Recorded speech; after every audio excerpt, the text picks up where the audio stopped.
do I stop from stepping in the bucket or stepping out? And it's a common move that we see, especially with young players, but really it can be players of all ages. Let me demonstrate it real quick. You've probably all seen it. Hitter gets ready, and their first move is going to be to step this way or step open.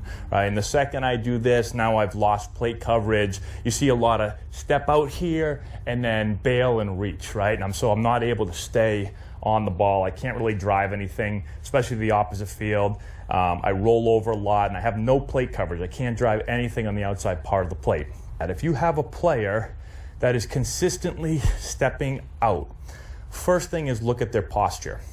We talk a lot about being in proper posture, getting our butt back behind our heels, right? So I don't want my butt underneath me here. I want my butt out. My hips should feel like they're hinging back. So that's why we say, again, butt behind our heels. Our heels should not be underneath our butt. As our butt comes this way, our chest comes up, our spine gets very vertical like this, straight up and down.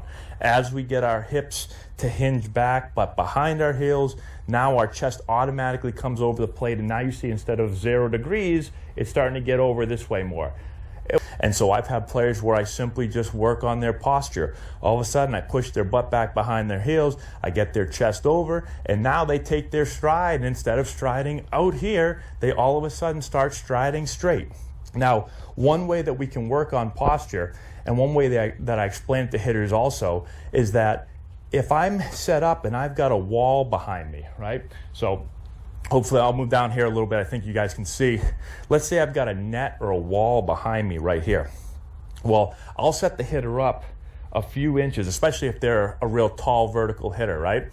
I'll set them up off of the wall, and then I'll tell them when they load, when they get ready to hit, they've got to put their butt on the wall or on the net, right? And so it works actually a little bit even better with a wall, because you can really feel yourself when you get your back pocket on the wall. You've pushed your butt out and got your chest over. With the net, you can feel it a little bit, but it's a little bit harder to feel. A lot of hitters will stay kind of upright in their stance, but when they get loaded and ready to hit, you're going to see butt gets back behind the heels, chest get over. So I'm not saying that every hitter that you have to start them here, right? But the key is that they get there. Some real simple, easy things to do is to just do some dry load and strides on a line or using this stick. And we're just going to set the hitter up on the line. We're going to have them get into good posture, and we're going to have them stride and feel like they land on the line. And they don't even have to swing. In 2008, I struggled big time with actually the opposite of this. I started to dive in.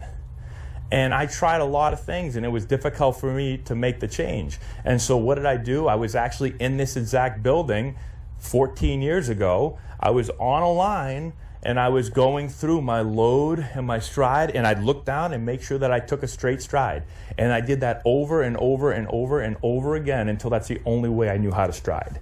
And that's what it takes. If you're a hitter that has done this for 1,000, 2,000, 5,000 swings, it's going to take some work of being literally on a line, getting a good posture, striding and stopping, for your body to finally realize that that's the only way it knows how to move. You have to do it so many times that that's the only way your body knows.